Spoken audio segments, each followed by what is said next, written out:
Assalamualaikum warahmatullahi wabarakatuh. Hello everyone, my name is Astria Gani Arif from the Faculty of Economic and Business majoring in Management. So here I would like to talk about the reality of sustainable consumption and whether it is truly accessible for everyone. This discussion is closely related to Sustainable Development Goal number 12, which aims to ensure sustainable consumption and production patterns. Nowadays, sustainability is often presented as a simple choice, a lifestyle we can all adopt if we care enough. But in reality, sustainability is not always a matter of choice. For many people, it is a matter of access.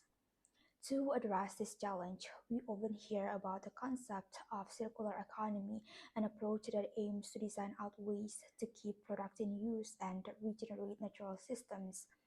In theory, it sounds like the perfect solution, but in practice, this question remains: is our system ready to make circularity accessible for everyone? According to the United Nations program, global material consumption has more than tripled since 1970, reaching over 100 billion tons annually, yet less than 10% is recycled. This means we are not only consuming more, we are wasting more. And Indonesia is not an exception. Data from the Ministry of Environment and Forestry shows that Indonesia generates over 60 million tons of waste every year, with nearly 40% not properly managed. But the real issue goes beyond waste. It is inequality.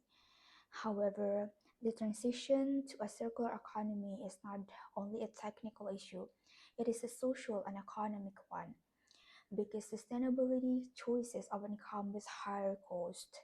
Reusable products, eco-friendly packaging, and sustainable brands are not always affordable for everyone. So again, sustainability is not just about awareness, but about access and affordability. Take fast fashion as an example. Driven by lower prices and rapid trends, consumers, especially young people, are encouraged to buy more and discard faster. This system benefits from volume, not sustainability, and without structural change, even the most aware consumers are pushed into the unsustainable patterns. So if we want to make circular economy truly work, we must focus on practical and inclusive solutions. So here I'm going to break down the solutions. First, governments must make sustainability affordable, not optional. This can be done through subsidies for eco-friendly alternatives like reusable packaging and public refill stations, strengthening waste management systems at the local level, and then supporting community-based initiatives like waste banks, or as known as bank sampah, because policies should not only regulate but also enable access. Second, this comes from the industry. Industries must shift from linear to circular models. This includes designing products that are durable, repairable, and recyclable, implementing take-back systems for packaging and use products, and then reducing excessive packaging and using standardized recyclable materials. Because sustainability should not depend on consumers alone, it must be built into the systems. Third, at the community level, circular economy can already be seen in practice. In Indonesia, as an example, initiatives like local repair culture, second-hand markets like thrifting, and waste banks are examples of circular principles.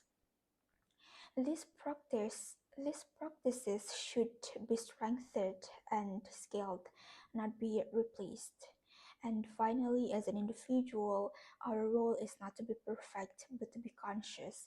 Instead of aiming zero waste instantly, we can reduce unnecessary consumption, extend product use, doing the repair and reuse, and then support affordable, sustainable alternatives when possible. Because small, consistent actions are more realistic than extreme changes. So, Let me end this with a circular economy is not just about recycling, it is about redesigning the systems where sustainability is not a privilege but a standard. Because in the end, the success of SDG 12 will not be measured by how aware we are, but by how accessible sustainability becomes for everyone. My name is Astria Gani Arif. Wassalamualaikum warahmatullahi wabarakatuh. Thank you.